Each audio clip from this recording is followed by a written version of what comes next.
Hey everybody, this is Pastor Chris coming to you not live, but in premiere. I am so glad to be with you here today. And anyway, today is a special program. It is going to be December the 16th. And I'm going to present, it's not really a Christmas program today. It is going to be about FCA, Fellowship of Christian Athletes. I want to introduce this concept to you about Fellowship of Christian Athletes. It is it's near and dear to my heart. I haven't dealt anything with them, but I'm going to bring on a friend of mine that I've met that is in the local area, FCA director. He's going to be talking to us today in an interview. I think you're going to just like this guy and get right down with him. I know 2020 has been difficult. This was actually done back in the summer. I just haven't broadcast it yet, but I thought, I need to do this. Let's expose the church to something that maybe they're not really familiar with, right? So I want to do this. So let me share a few things to you. First of all, I have been involved with FCA when I was at Kent State as their chaplain. And when I was there, I had the privilege of, I was at all their games, and these would be sideline passes that I had many of the players sign for me when I was there with them. But also, I got to lead some of them to the Lord Jesus Christ. And here's one of them, Mike Fay, a good guy.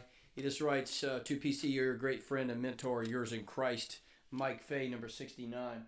But also, although I got to talk to him and he did come to church a few times, only person I know that really went pro and made it successfully is Julian Edelman right here. And to Pastor Chris, thanks for all the support. Go Pats, Julian.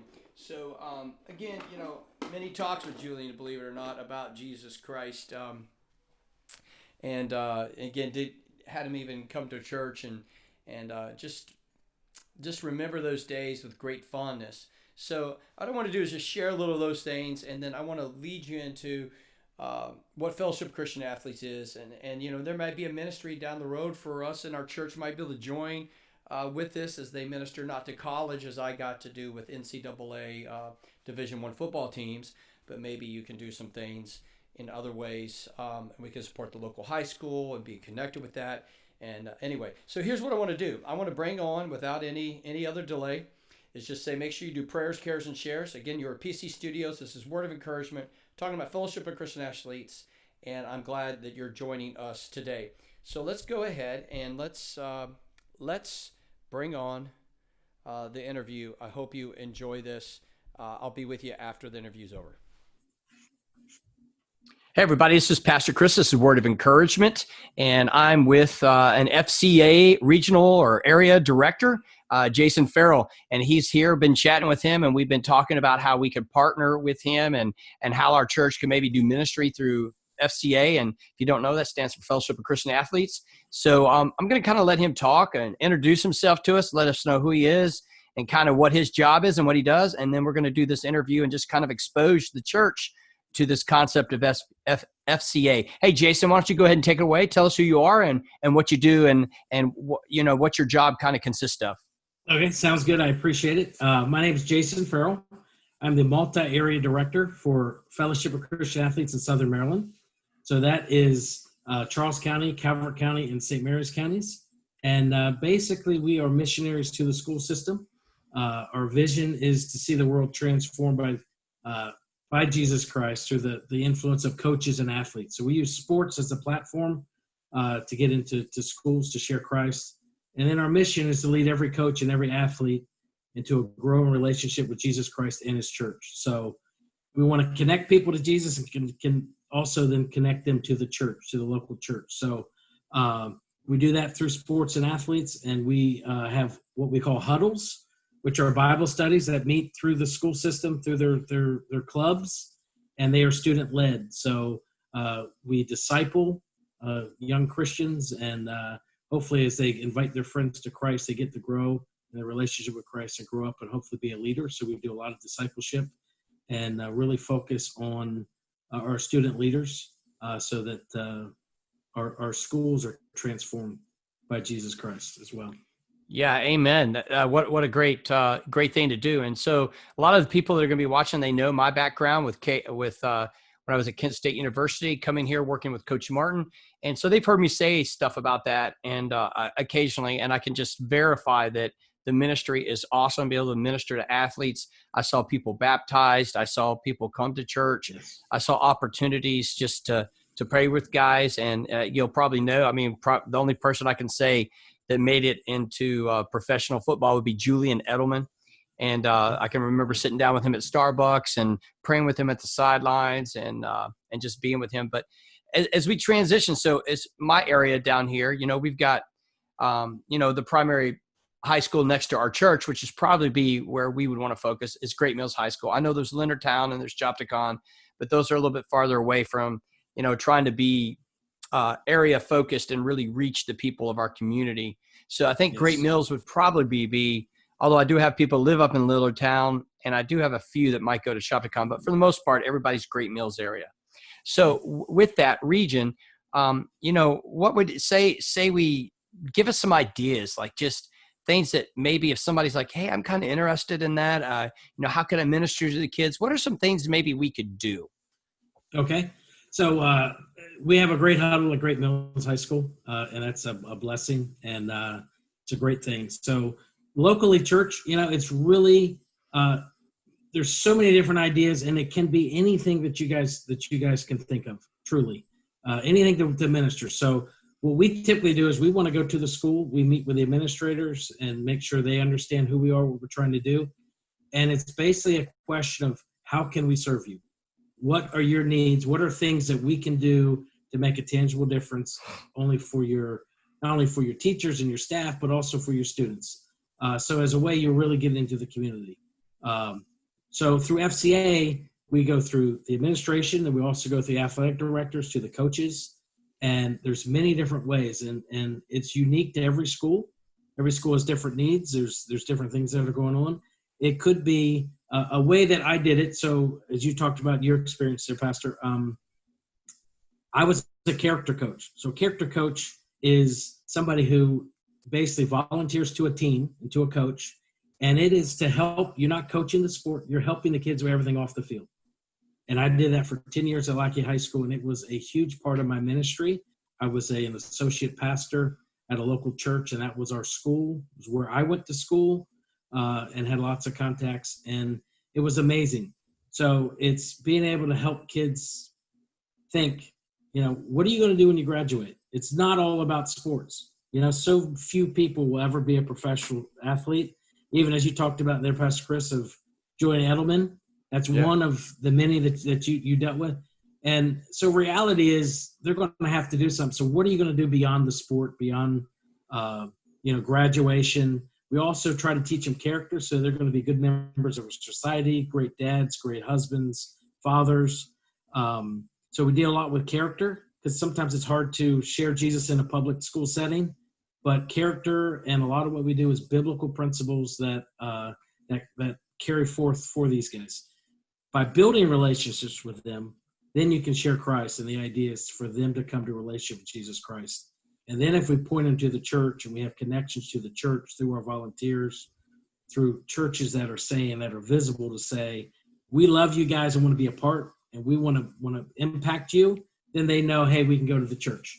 Amen. So that's a big part of what we do. So volunteering, so as we have coaches, so say you maybe have somebody in the church that says, I want to be a character coach, and they get close to a coach. Well, a lot of our coaches are young. A lot of them are single. Maybe they're starting families. We had 3 last year where I'm at here that had babies. So you could literally just get them, do a baby shower, just those kind of things. Babysitting for some coaches. A fan club, like one of our churches partners in, and they have a pep squad that goes and cheers on the athletes. So the idea is it's really anything that you can do, anything that you want to do, that you just say, hey, how can we serve? How can we impact our students and our coaches? And a lot of time it's just through time.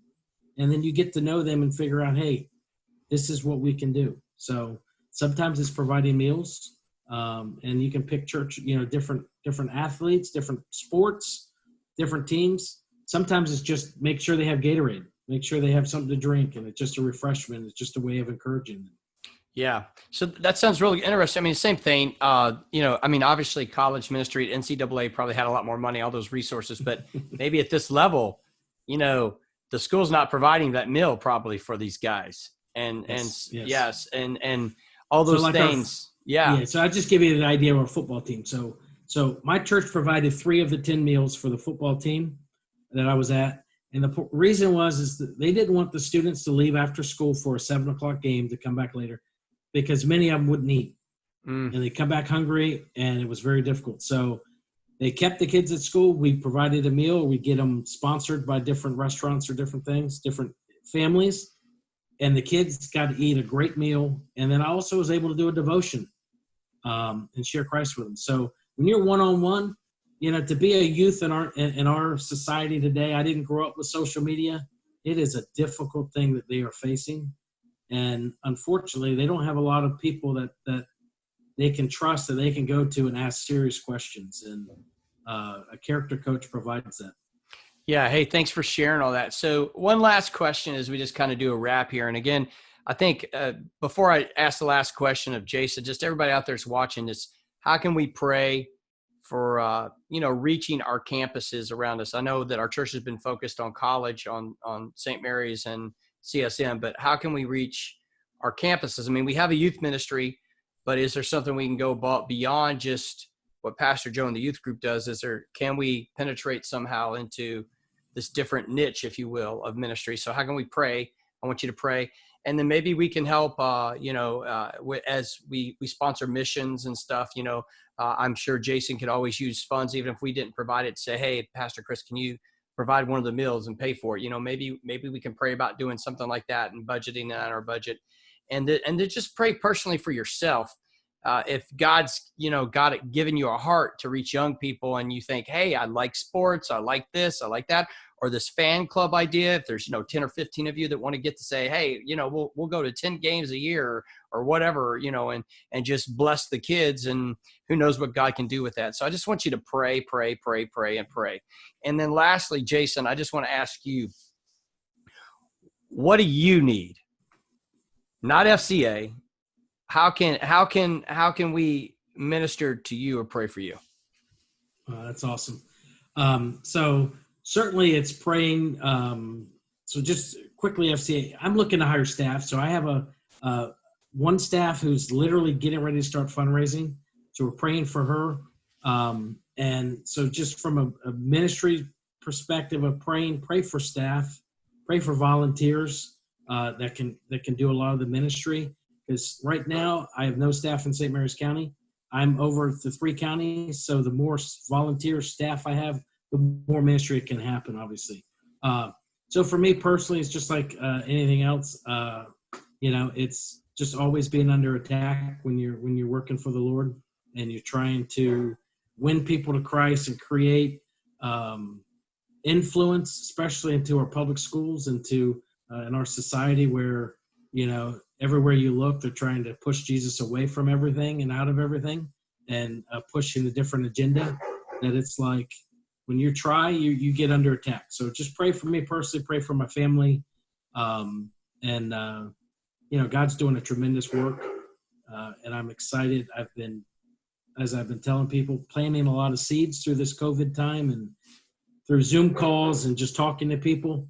I'm in a current prayer for rain right now, just that the Lord would just send rain for these seeds that have been planted so that we will have a harvest come fall time with, not only funding, but staff, with volunteers, with relationships with coaches where they're open to say, Jason, do you have a character coach? Do you have somebody that can come help us, that can help our kids? Yeah. So I have 3 character coaches right now I'm working with to get ready for the fall, and that's a blessing.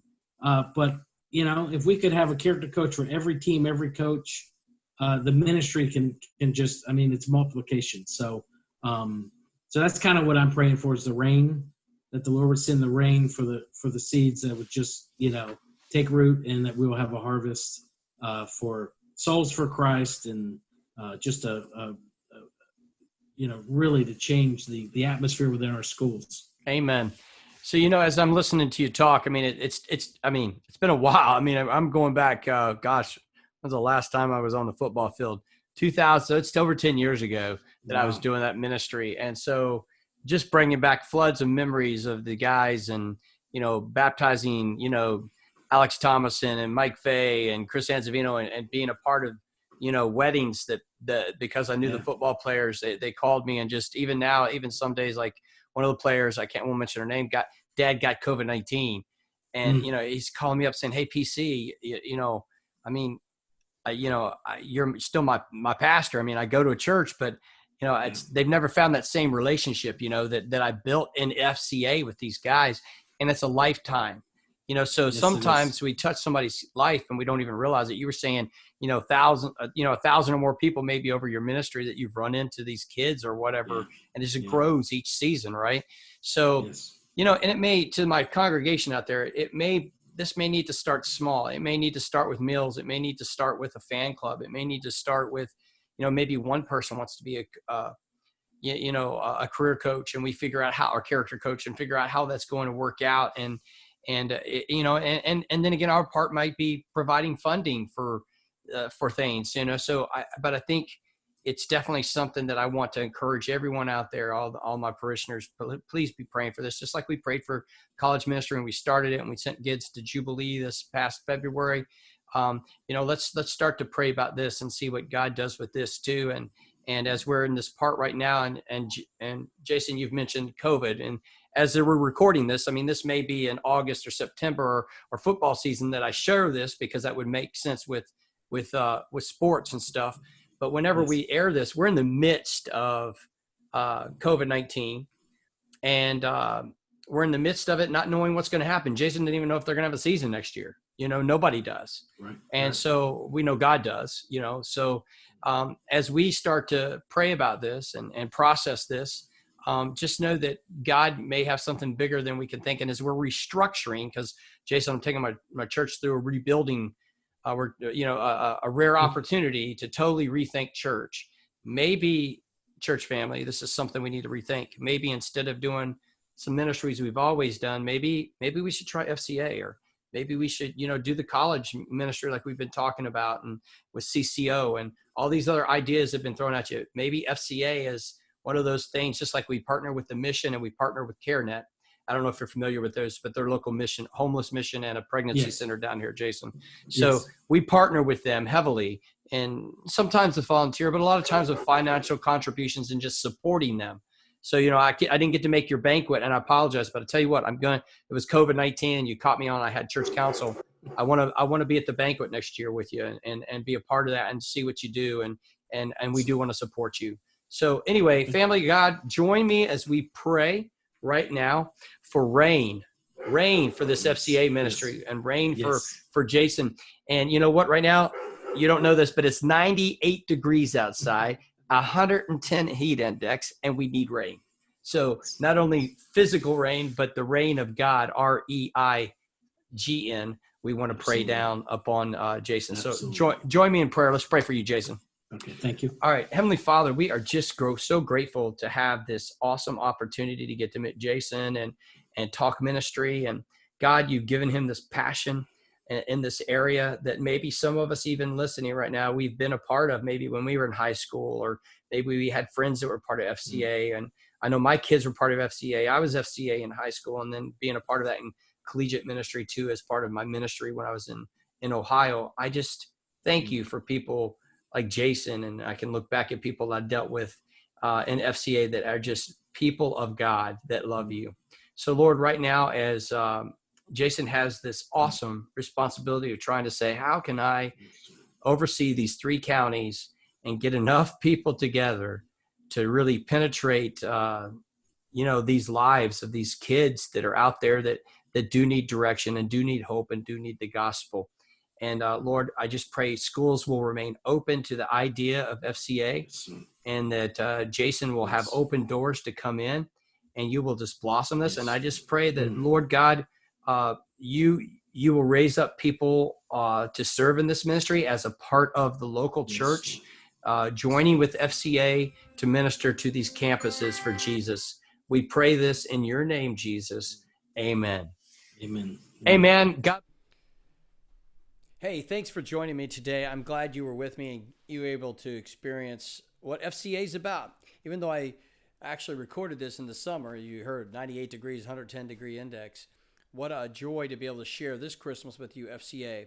So I don't know, maybe some mission dollars can go to that. Maybe we can work with FCA for maybe if we're able to have our Easter 5K next year, maybe we can have Jason try to recruit some of his kids to come down and run the race with us, and we can donate money to the FCA ministry cause. We'll see what we can do. But I want to thank you for joining me today. Stick around, have a few announcements for you. As always, stay safe, stay strong. Hey, listen, and you have a great weekend, but tomorrow I'll be back with you, and I'll have a special Christmas presentation, and then we'll break for the weekend, and we'll be back with you Monday. But so listen, it is December the 16th. You stay safe. You stay strong. We'll see you soon. Got a few announcements for you. Don't forget, Word of Encouragement is going to continue to go Monday through Thursday at noon. However, we're on Premiere. We are on Premiere on YouTube and Premiere on Facebook. So be looking for those premieres. Again, Premiere will end up being on Facebook.com/ Pastor Chris McCombs, like you are right now. All right, Lottie Moon Offering, you can give to the end of the year. Don't forget about our Christmas Eve service coming up on December 24th at 5 p.m. Inclement weather will be 5 and 7 p.m. inside, but we're planning on being outside with a bonfire. Bring your chair, bring your blanket. Let's have a great time. Also, Praise the New Year with the McCombs family. You don't want to miss it. We'll be bringing it live to your home from the church. We'll be broadcasting on Facebook.com, and we'll also be broadcasting on our YouTube channels through Caster. You don't want to miss that. Be a great time to celebrate the New Year starting at 10:30 p.m. We'll go to about 12:30 in the morning. So, hey, man, God bless you guys. Listen, remember these two truths as we end. Remember that God loves you, and so do I. You take care and have a great day.